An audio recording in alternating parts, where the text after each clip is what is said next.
Effondrement, partie 1.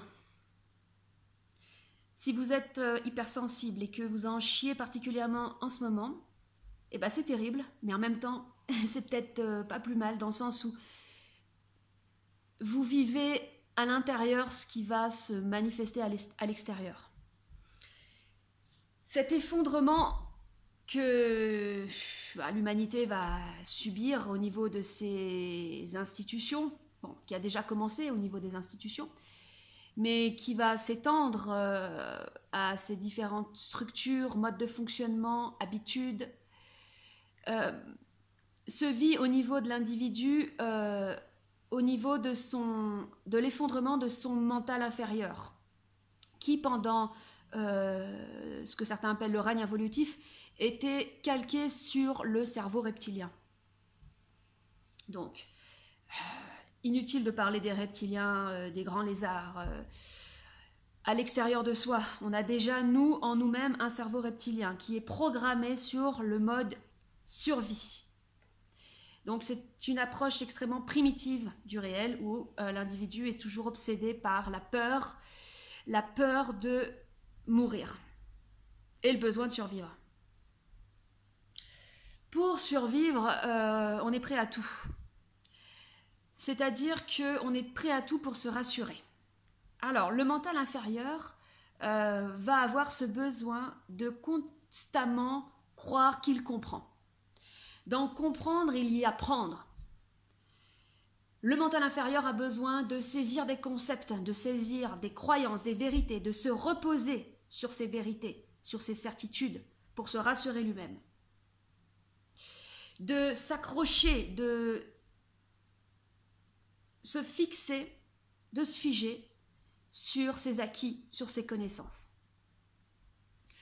La symbolique du fruit de la connaissance dans le jardin du bien et du mal, c'est l'allégorie en fait d'une compensation par la connaissance de ce qui devrait être le savoir.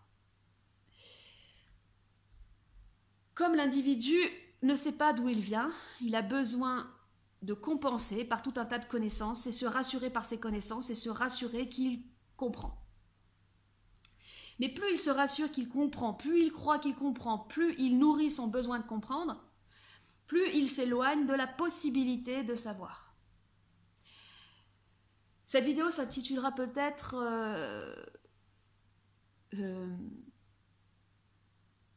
comment ne rien comprendre pour potentiellement tout savoir. Cet effondrement du mental inférieur calqué sur ce cerveau reptilien est extrêmement déstabilisant puisque vous ne savez plus rien. Enfin, vous ne comprenez plus rien. Vous ne savez plus sur quoi vous reposer.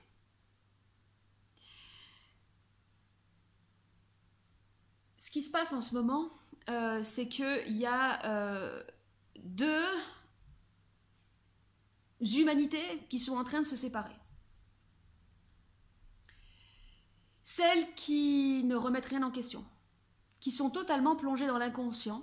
Alors, je ne suis pas en train de faire une critique parce que, en fait, tout le monde passe par l'inconscience avant d'arriver à la conscience. Donc, si à un moment donné, il y a des individus qui sont dans l'inconscience, ça participe aussi d'une évolution et chacun son niveau d'évolution. Mais des individus qui sont totalement plongés dans l'inconscience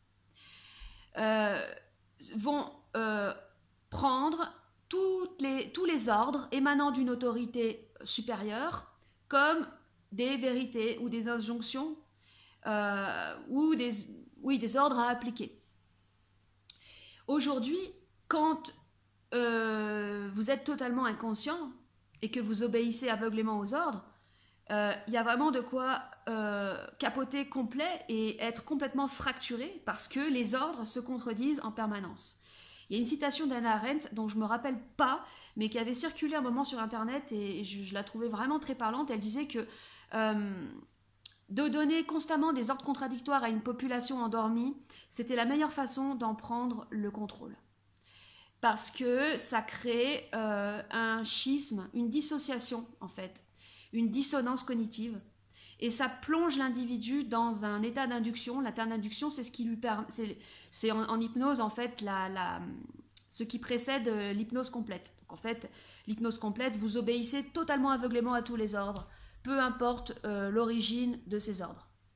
Il n'y a absolument aucun esprit critique. Les autres catégories de personnes, c'est celles qui remettent en question ce qu'on leur dit. Elles se disent, attendez, il y a une couille dans le potage là, c'est quoi le délire et tout. Ça, c'est le début. C'est le début du processus de conscience, on va dire. Remettre en question les ordres qui émanent des autorités supérieures. Quelles qu'elles soient, les autorités. Parce qu'il y a des autorités sur le plan physique et aussi sur le plan subtil.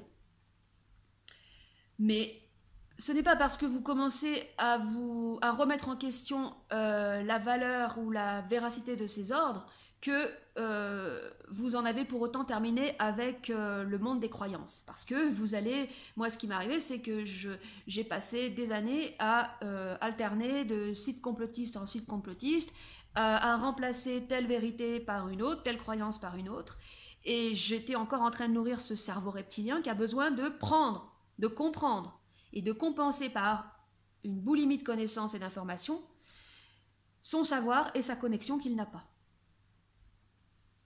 Aujourd'hui, le processus d'effondrement de ce mental inférieur, de ce cerveau reptilien, est en train de s'amplifier. Je ne sais pas pourquoi, c'est que les chocs sont de plus en plus importants et il y a de moins en moins de vérité sur quoi se raccrocher. Donc c'est d'autant plus déstabilisant, mais c'est d'autant plus puissant comme processus.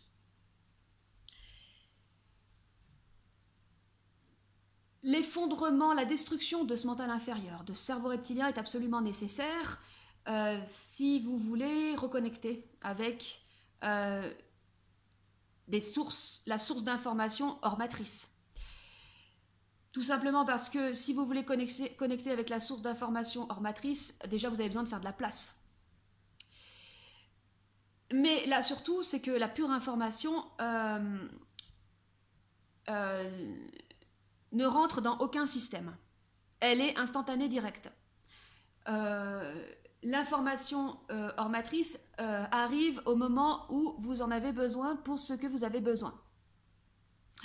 Elle ne peut pas vous permettre de compenser un manque de confiance en vous rassurant par des fausses vérités. Donc des fois, il n'y a rien qui passe.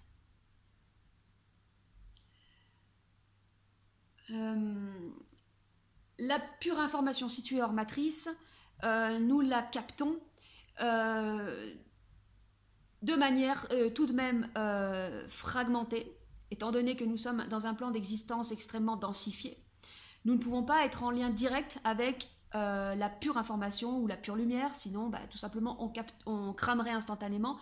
On est obligé d'avoir des intermédiaires, des organes intermédiaires de réception et de filtration de cette pure information de lumière. Mais à mesure que la connexion s'établit entre ces plans d'information hors matrice et notre propre mental, nous déstructurons nos systèmes, nos structures de pensée, qui étaient établies par le conditionnement social, culturel, les habitudes et tous les autres conditionnements qui ont été les nôtres.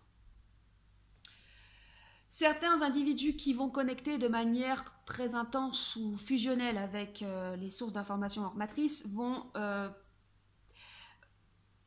brûler des structures et peuvent se retrouver par exemple à ne plus pouvoir parler pendant plusieurs années parce qu'ils ont carrément cramé la structure du langage. Donc après il faut tout remettre en place.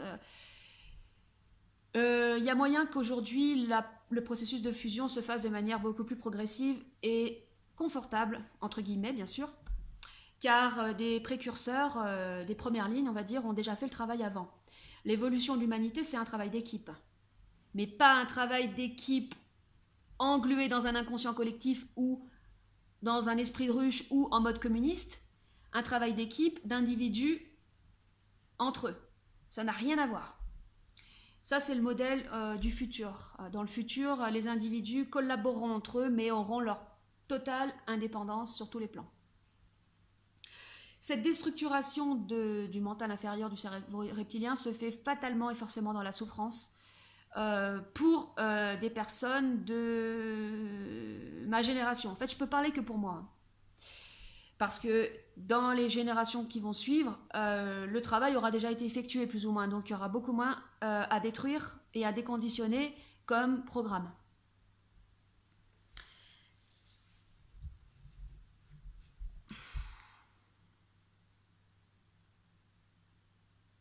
Fin de la partie 1.